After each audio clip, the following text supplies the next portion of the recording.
Now, getting to the last region of the first round of the NCAA tournament, of course, brought to you guys by Nuts and Bolts Sports. I want to say shout out to Nuts and Bolts Sports. I'm going to be coming to you guys every single week for the next few weeks, going from the round of 64 to the round of 32 to then the Sweet 16 to the Elite Eight, and of course to the Final Four to the National Championship game. So please stay locked in with us over at Nuts and Bolts Sports. We got you guys for all your sports news and needs. But staying and going with the East region, the last of the first round of games.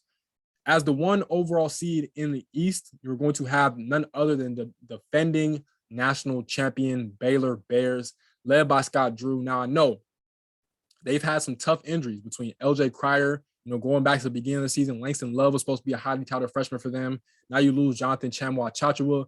They've had some tough goes at it, but this team is still talented nonetheless. James Akinjo, one of the best point guards in the game. Matthew Mayer was a part of the national championship team last year. You've got other guys, freshmen, Jeremy Shohan, you got Kendall Brown. This team is still good. You got Flo Thamba. It's a lot of good pieces on this Baylor Bears team still. Nonetheless, do not give up on them just because of a couple injuries. I think Scott Drew and his staff will still be able to manage and win some games in the NCAA tournament. Now, they will be facing off against a tough opponent.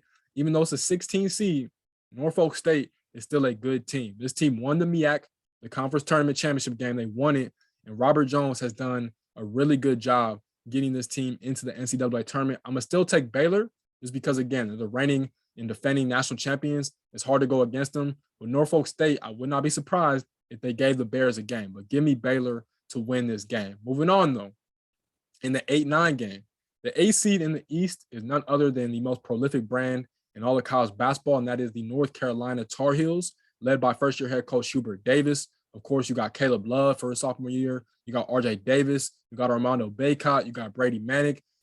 Tar Heels been playing good, man. They've been playing some very, very good, sound basketball. They will be taking on none other as the 9 seed than the Marquette Golden Eagles coming out of the Big East, man. Shaka Smart, after getting fired from Texas, he takes over as the job at Marquette after they fire Steve Wojciechowski. And Shaka has done an excellent job. He's from Wisconsin. He knows it. It's like the back of his head, and he figured it out. It's the perfect job for him. It's not too high expectations for him at Marquette. And now, look, Marquette's had some pretty good success. You got guys like Justin Lewis, who I think is an NBA player. I think he was one of the best players in the Big East this year. Daryl Marcel was a transfer from Maryland. He's been another guy that's been one of the better defenders, not only in the Big Ten for the past few years, but especially in the Big East this year.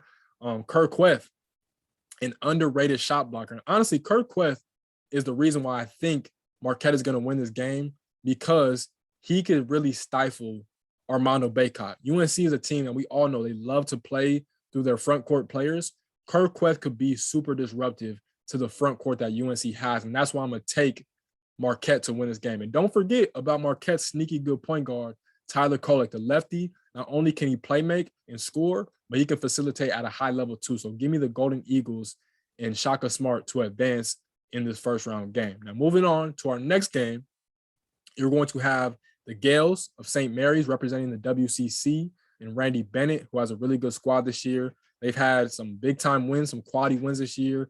They have some players. Logan Johnson is really good. Tommy Cuse is really good. Matthias Tosh, another really good player. This Gales team has a lot of talent. They don't play the most aesthetically pleasing style of basketball, but they get the job done nonetheless. And in this game, they'll be taking on the winner of a first 4 game, and that will be between, again, in Dayton on Wednesday as the first 4 games. You're going to have 12-seeded Wyoming take on 12-seeded Indiana, and this game is going to be fun. Wyoming is a really good team. Hunter Maldonado is a good player. You got Graham Ike, another really good player. Jeff Linder has done a great job taking over the reins as the head coach of the Cowboys program. Wyoming is going to look to make some noise representing the Mountain West Conference. I'm telling you, this Cowboy team, they can shoot, they guard, they defend at a high level, and most importantly, they rebound the ball. And so I think they're going to cause a little bit of trouble against Indiana. I'm glad Mike Woodson was able to make it to the NCAA tournament in his first year leading the Hoosiers, because Archie Miller could not do that in every single season that he was at the helm for Indiana. But Mike Woodson has got the job done. Trace Jackson Davis is really good. Xavier Johnson, when he's playing at his best, really good. They have some players on this team, but I'm going to take Wyoming to win that game against Indiana. And then I'm going to take Wyoming to beat St. Mary's. I truly believe that Wyoming is good enough to get the job done and advance not only out of the first 4 in game, but then in the round of 64 game and ultimately somehow find themselves in the round of 32. So shout out to Wyo. I think you guys will get the job done and win your first 2 games in the NCAA tournament. But moving on, it's a really good game between the UCLA Bruins of the Pac-12, led by Mick Cronin, of course, a team that just went to the Final Four a season ago. They bring back pretty much everybody. I think, honestly, people need to put some more respect on UCLA when it comes to being a real legitimate contender, because they just did it last year and they pretty much brought back every single body to this team. You still have Tiger Campbell. You still have John Juzang. You still have Jaime Jaquez. You still have Cody Riley. You still have David Singleton. You still have Jules Bernard.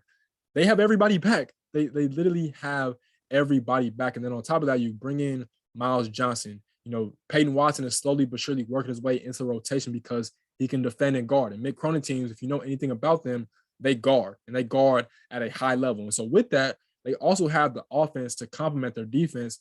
UCLA is dangerous. But in this game, as a 4 seed, they will be taking on the 13th seeded Akron out of the MAC, which is the Middle Atlantic Conference, where they won it.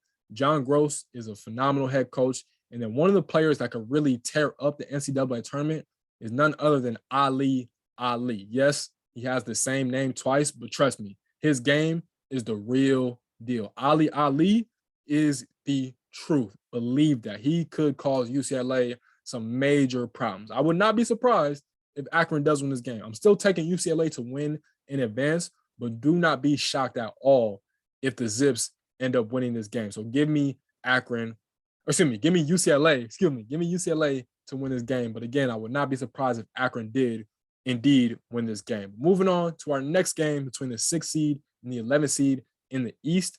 As a 6th seed, you will have Chris Beard in Texas, the Longhorns, who have guys like Timmy Allen and Marcus Carr. They've kind of been an up and down team. They've had a lot of transfers. They were one of the more highly touted teams going into the season by others, including myself. I thought Texas was going to be a lot better than what they were, but it's just been too many transfers. You know, you bring in Christian Bishop from Creighton, you bring in Trey Mitchell from UMass, you bring in Marcus Carr from Minnesota, you bring in Devin Askew from Kentucky. So many moving parts, and they just haven't really been able to fully put it together. And so I'm not really buying this team like that, to be honest. And they're good, but I'm just not fully sold on them just yet. And so with that, they'll be taking on one of my favorite teams going into the season, who's actually been playing at a high level and is hot right now. And that is the Hokies of Virginia Tech, led by Mike Young. They just won the ACC tournament. They beat Duke in the championship game, which surprised the hell out of a lot of people. Them even getting to the conference championship game surprised a lot of people because they were just dismantling teams. They had a game winner from Darius Maddox that helped them out a lot. But Virginia Tech is good. Mike Young is another, what I think is going to end up being a Hall of Fame coach. He's just that good. Storm Murphy used to play for Mike Young. He knows what Mike Young demands as a player, and especially as a point guard.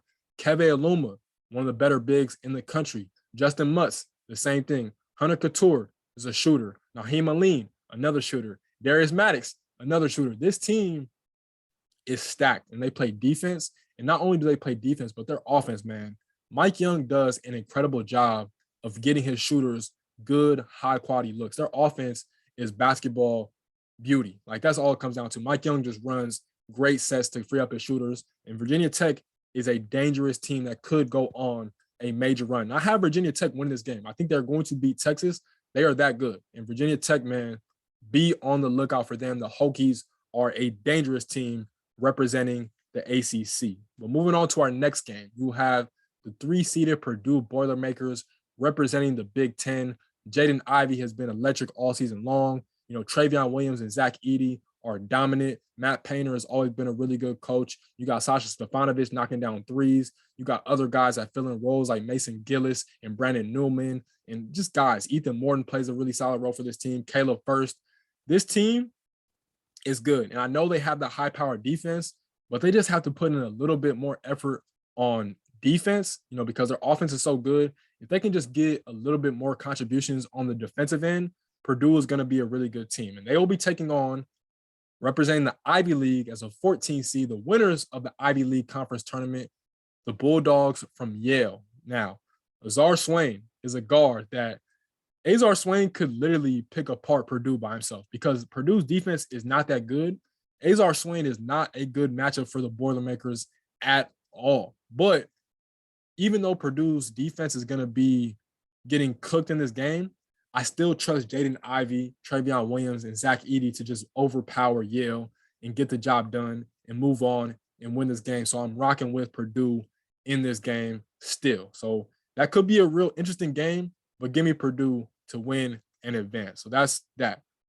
Another game, a highly powered game. If you're a fan of college basketball, it sucks that these two teams got paired together because you wanted them to see and be spread apart because mid-majors don't really get enough love and credit. But for some reason, the committee did pair these two teams together in the first round, which I don't understand, but whatever. You will have the Racers of Murray State representing the OVC, the Ohio Valley Conference. And man, do they have a team. First of all, Coach McMahon has done a great job, but also don't forget KJ Williams and Tevin Brown, who used to play with John Morant, is a really good player. Both these guys are studs, and they're going to be big-time players for the Racers in this tournament. And then they're going to play another mid-major team who a lot of people have been talking about, and that is the San Francisco Dons in the WCC, from the WCC, led by head coach Todd Golden, one of the youngest head coaches in Division I basketball. They have some good guards at San Francisco between Khalil Shabazz, Jamari Bouye. That guard play is for real, and they play defense, and they can score, and they facilitate. But I'm going with Murray State. I just think KJ Williams is going to prove to be a little bit too much, and I think Tevin Brown is going to cancel out the guard play that San Francisco possesses. So give me the Racers of Murray State to win and advance in this game. And in the final game in the Eastern region, you are going to have one of my favorite teams going into the tournament who has a really nice bracket for them to go far and deep and make a run in this tournament, and that is the 2-seeded Wildcats of Kentucky from the SEC. Honestly, I have Kentucky going to the Final Four, so yes, I'm going to pick them to win this game just because Oscar Tshiebwe is the most dominant player in all of college basketball. Severe Wheeler is still one of the best point guards in the nation when it comes to assist-to-turnover ratio. Ty Washington is a certified bucket getter. Kellen Grady is a sniper. You know, other guys filling roles. Keon Brooks is their glue guy. John Calipari. They've assembled a really good team. John Calipari has done a really good job with putting this roster together, and I like Kentucky a lot. But in their first game, they're going to be taking on a team that's representing the other MAC conference, which is the Metro Atlantic Athletic Conference, and that is St. Peter's. The Peacocks of St. Peter's, led by head coach Shaheen Holloway. They've had a great season. Don't get it twisted, but I just think Kentucky is going to prove to be way too much against the St. Peter's team, man. But of course, again, I appreciate you guys if you made it this far. Shout out to Nuts and Bolts Sports. We are Nuts and Bolts Sports Media on our YouTube. Go subscribe for all your sports news and needs. I promise you guys we got you covered. I appreciate you guys for tuning in. And that is the wrap to my March Madness preview show for Nuts and Bolts Sports. I will be back giving you guys coverage for the Sweet 16 to Elite 8 games. Stay tuned and locked in with us right here at Nuts and Bolts Sports Media. Peace.